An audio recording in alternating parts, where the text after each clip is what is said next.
bukanlah seseorang jagoan yang meluapkan amarahnya kepada segala perkara yang dia marah. Meluapkan amarahnya kepada manusia yang melihat dia, yang menyenggol dia, yang mencela dia, semua disamperin, dipukul. Bukan itu jagoan. Justru jagoan di saat dia mendengar dirinya difitnah, dia mendengar dirinya dicaci maki di depan orang, maka dia mampu untuk memberikan uraken atau mawasi geri atau cudang cuki, atau dia bisa smackdown, menjatuhkannya. Namun yang jadi masalah, kata Nabi, innamasyadidu alladhi yamliku nafsahu indal ghadabi.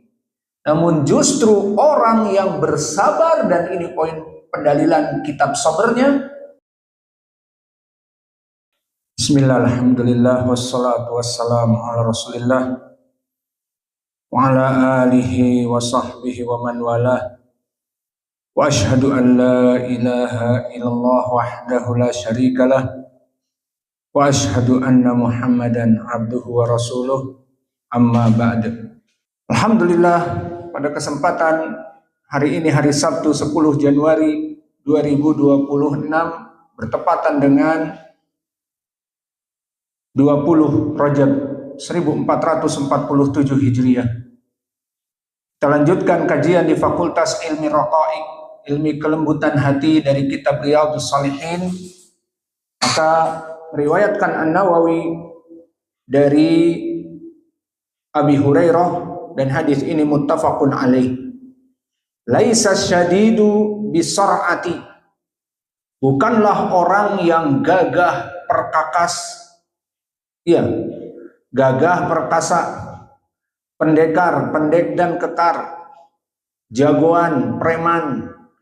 Itu orang yang mudah meledak amarahnya. Seperti istilah kita waktu di Bandung, senggol, bacok. Berani nyenggol, bacok. Jangankan nyenggol, ngeliat-liat aja langsung, apa lo lihat-lihat, gue bacok lo, misalnya. Maka seseorang jagoan, seorang pendekar, seseorang jawara, itu bukan orang yang tidak bisa mengontrol dirinya di waktu marah. Maka ini makna dari hadis, laisa asyadid bisar'ah. Bukanlah orang yang jagoan, pendekar, gagah berani, gagah perkasa, itu jika sedikit-sedikit marah, sedikit-sedikit memukul, sedikit-sedikit muskilah dengan manusia. Maka berapa dari tetangganya, temannya, dia telah berkelahi dengannya. Maka bukan itu jagoan. Innamasyadidu alladhi yamliku nafsahu indal ghadabi. Maka seseorang yang dia itu jagoan di saat dia menerima gunjingan, menerima ghibah, menerima celaan dari musuh-musuh dakwah, dari tetangganya, dari siapa saja, maka dia bersabar. Ini orang ini telah menggibahi kamu, sabar.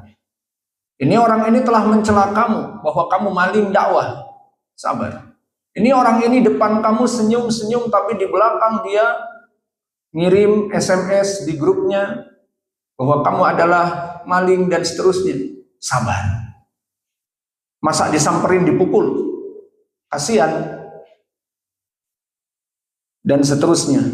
Maka disebutkan di dalam hadis ini, bukanlah seseorang jagoan yang meluapkan amarahnya kepada segala perkara yang dia marah.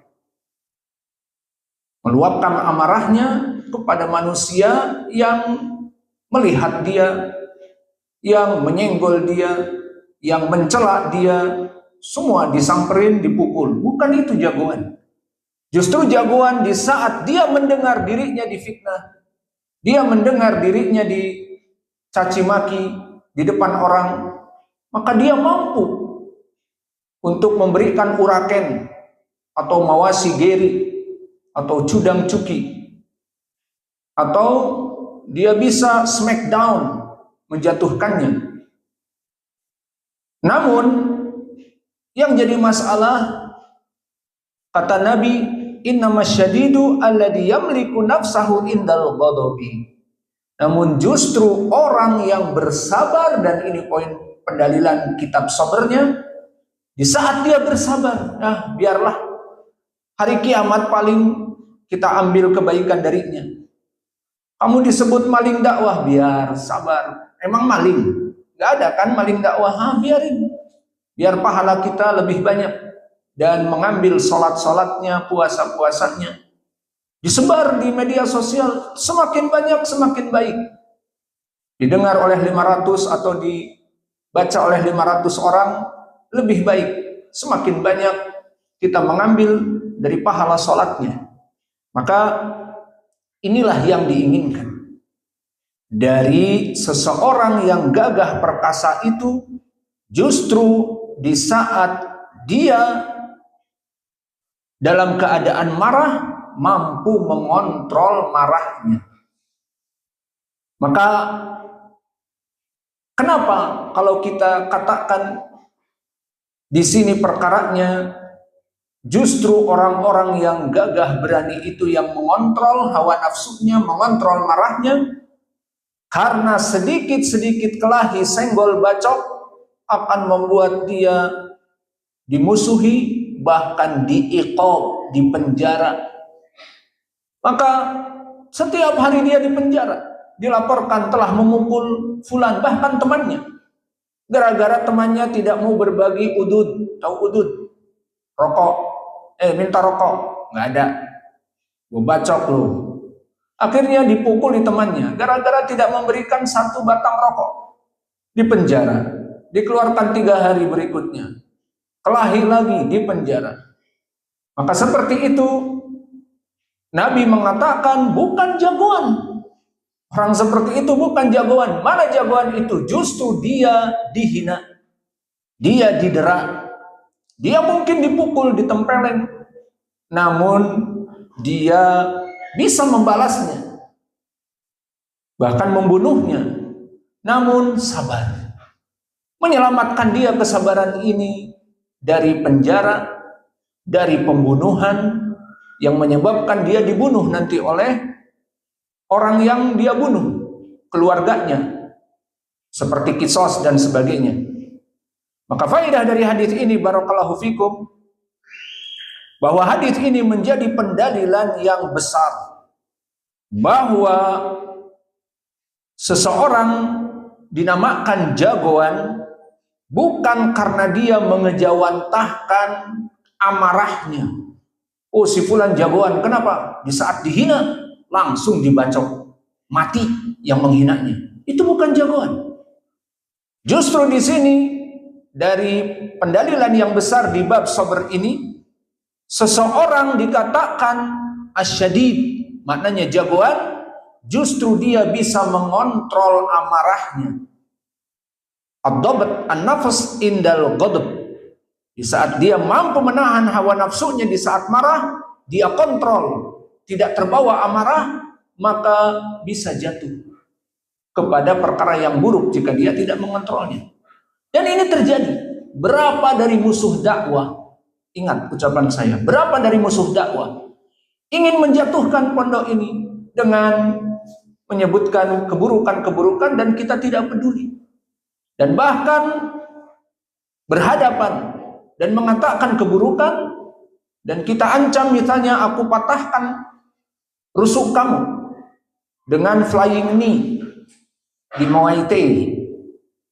Dan itu terjadi hampir, namun kita sengaja tidak melaksanakannya. Coba, mereka sudah memperhitungkan, biarlah si fulan jadi korban, babak belur, dipukuli misalnya oleh kita. Namun setelah itu apa? Dakwah ditutup. Satu aja korban biarin, dakwah ditutup, akhirnya mereka berkuasa.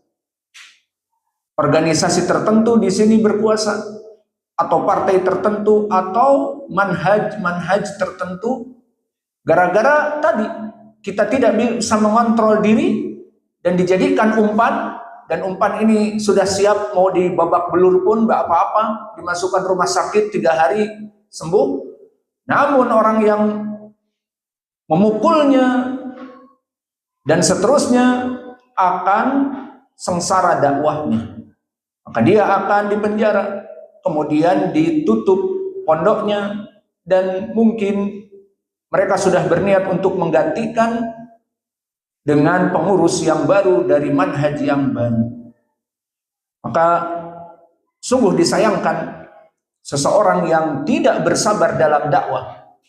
Maka oleh sebab itu di dalam surat Al-Asr, innal insana lafi khusrin illa alladziina aamanu wa 'amilus shalihat wa tawassaw bil haqq wa tawassaw bis sabr.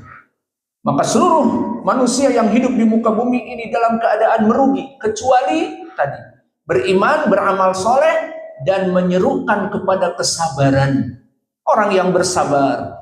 Oleh sebab itu dari kesabaran yang kita berikan di pelajaran-pelajaran yang lalu, ada beberapa tingkatan, di antaranya sabr alal adha, sabar dari musuh-musuh dakwah. Maka jika kamu temperamen dan kamu bagaikan dinamit yang sumbunya pendek, dibakar sedikit langsung meledak, itu kesempatan emas untuk dijadikan oleh musuh-musuh dakwah agar menjatuhkan dakwah kamu. Maka para musuh-musuh dakwah itu mempelajari bagaimana tipikal si ustadz ini yang mempunyai pondok. Tipikalnya dia darah tinggi, mudah meledak, dinamitnya sumbu pendek. Bagus. Apa? Cocok. Apa? Kita beri umpan, kita fitnah, atau kita demikian dan demikian. Coba reaksinya. Oh, dia langsung mukul. Kesempatan. Nah, itulah yang diinginkan. Akhirnya datang, diutus seseorang ke sini, melihat demikian dan demikian. Akhirnya dia berkata, kamu demikian, kamu melaksanakan sunnah demikian, kamu wahabi, kamu mencuri uang dakwah, kamu. Marahlah si ustadz, bam, dipukul, hitam matanya. Memang hitam kok. Maksudnya sekitar matanya lebam. Kesempatan. Pulang dia, marah, dipoto, divisum. Berapa uang? Terserah, mau 2 juta, 3 juta divisum. Periksa darah, periksa mata, periksa kornea, periksa. Biayanya nanti sama mereka. Akhirnya diputuskan bahwa orang ini telah menganiaya. Surat visumnya dibawa ke polisi. Polisi, terjadi penganiayaan. Sebabnya apa? Sebabnya fitnah. Ucapan yang dia ucapkan wahabi. Apa itu wahabi? Tidak jelas. Dia maling dakwah. Mana bukti maling dakwah? Memang uangnya yang dia dapatkan untuk bangun masjid dari mana? Yang sekarang untuk makan dan minum dari mana uangnya? Sampai dibilang maling dakwah. Dari koceknya dia. Dari kumpulan uang dia misalnya. Alhasil semua ucapannya memang fitnah, tidak benar. Namun karena tadi laisa syadid bisar'ah, maka bukanlah jagoan itu yang sedikit disenggol langsung bacok, sedikit diungkit langsung marah memukul. Tidak. Justru ini titik kelemahan. Maka awas, kalian kelak akan jadi dai. Kalian nanti setelah jadi dai jangan mudah marah, jangan sumbu pendek. Apalagi yang latar belakangnya punya ilmu bela diri. Nah, ini ilmu bela diri ini kadang-kadang membuat jagoan. Kalian ahli taekwondo, kalian ahli wushu, kalian ahli wing chun, kalian ahli MMA, dan seterusnya. Nah, di sini kadang-kadang syaitan membisikkan, kau jagoan, maka pergunakanlah keahlianmu. Akhirnya ada yang sedikit ngomongin fitnah kepada kamu maling dakwah, langsung diam atau kupukul. Nggak mau diam, dipukullah. Karena ada latar belakang tadi. Dan pemukulan orang-orang yang ahli, profesional, berbeda dengan pemukulan orang awam. Orang awam memukul seperti ini. Sakit apa tidak? Ya tidak sakit. Namun orang yang profesional dia memukul pertama dengan pukulan yang memang bogemnya itu benar-benar mengenai. Dan yang kedua ada titik-titik kelemahan di dalam tubuh. Maka dia akan memukul mungkin dagu sehingga akan terjatuh kepalanya. Dahulu bisa jadi gegar otak dan rahangnya bisa pecah. Atau dia akan menendang dengan sikutnya, flying knee. Paling sedikit patah rusuknya. Itu resiko besar. Dan itulah yang terjadi. Maka kalian kelak jika pulang dari Yaman, insya Allah membuka pondok pesantren, kemudian datang orang-orang membuat fitnah Wahabi dan sebagainya, awas. Ingat nasihat saya tadi, hadis ini. Laisa syadid bisar'ah, innama syadidu alladhi yamliku nafsahu indal ghadab. Jangan terbawa amarah. Jangan menjadi sumbu pendek. Mereka mencari-cari kesalahan sengaja untuk menghancurkan dakwah kamu. Paham tuh? Sudah bertahun-tahun kalian berdakwah dan Masya Allah diterima oleh masyarakat. Mereka orang-orang yang benci Wahabi dan orang-orang yang membenci dakwah kamu secara pribadi, yang akunya ahli sunnah tapi mungkin masalah pribadi akhirnya membenci kamu. Dimanfaatkan kesempatan ini. Maka please jangan mudah terkena amarah. Dan hadis ini sebaik-baiknya hadis dalam permasalahan kesabaran. Dan faidah dari hadis yang agung ini bahwa muqawamatil ghadab wa imtilakun nafs inda wuqu'ihi min afdalil a'mal as-solihat alladhi yusabu 'alaiha. Bahwa justru dengan meredam amarah di saat datang kemarahan dengan memfitnah, maka kamu sabar, diam, atau itu semuanya tidak benar dan tidak usah diambil pusing. Tapi telah disebarkan di media sosial, biar pahalanya besar kesabaran kamu. Dan apakah orang semuanya menerima ucapanmu? Tidak. Ternyata sampai sekarang yang ngebacot itu justru malah kembali ke mereka ucapannya bahwa ini pembuat fitnah, ini demikian dan demikian. Maka bersabar. Maka di sini malah kamu mendapatkan pahala yang besar seperti di hadis ini. Inna syadida innama syadidu alladhi yamliku nafsahu indal ghadab. Maka pemberani dan pejuang yang sejati dia adalah orang-orang yang di saat marah mampu untuk meredamnya. Maka ini pahala yang besar dan telah datang diriwayatkan oleh Abdullah bin Amr bin al-As, hadis yang diriwayatkan oleh Imam Ibnu Hibban. Maka dikatakan fa inna yaumal qiyamah yunadi rabbuna jalla wa ala aina fulan aina alan alladhi kana yaghdabu wa yastati'an ya'ti bi ghadabihi fayasbir fayati yaumal qiyamah an yuzawijahu bi hurun ain masya'a. Maka di hadis yang sahih ini dikatakan di hari kiamat kepada orang yang dulu bersabar, bahwa ada orang-orang yang dulu bersabar dan dia dihina, dia didolimi dan mampu untuk membalas dan melawan, namun dia bersabar. Maka kata Allah di hadis qudsi, an yukhayyirahu bihurin ain masya'a. Silahkan untuk memilih bidadari-bidadari dinikahkan untuknya karena kesabarannya. Jadi mendingan mukul atau mendingan sabar? Mendingan sabar dinikahkan. Kalau mukul pertama tangan sakit, salah mukul, nggak punya teknik lagi pukulannya. Yang kedua masuk penjara dulu. Ketiga, dakwahnya diambil oleh mereka. Mendingan sabar, dinikahkan oleh bidadari. Maksudnya ini dari pahala-pahala yang besar bagi orang-orang yang bersabar dari kemarahan.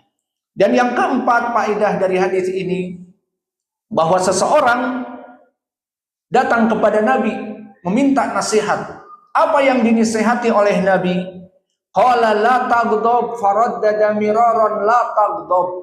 Wahai fulan, janganlah kamu mudah marah. Dan diulang-ulang, jangan mudah marah. Jangan melampiaskan kemarahan. Jangan mudah memukul dan sebagainya, mendolimi karena kemarahan. Faraddada miraran, diulang-ulang oleh Nabi. Maka ini pun menunjukkan bahwa permasalahan mudah marah dan meletup bagaikan dinamit yang sumbu pendek itu kelemahan yang sangat berbahaya. Paling sedikit dipukuli tetangga, dan paling sedikit juga dipenjara, dan kalau dia punya dakwah, dakwahnya diambil, rugi besar. Maka inilah faedah dari hadis ini.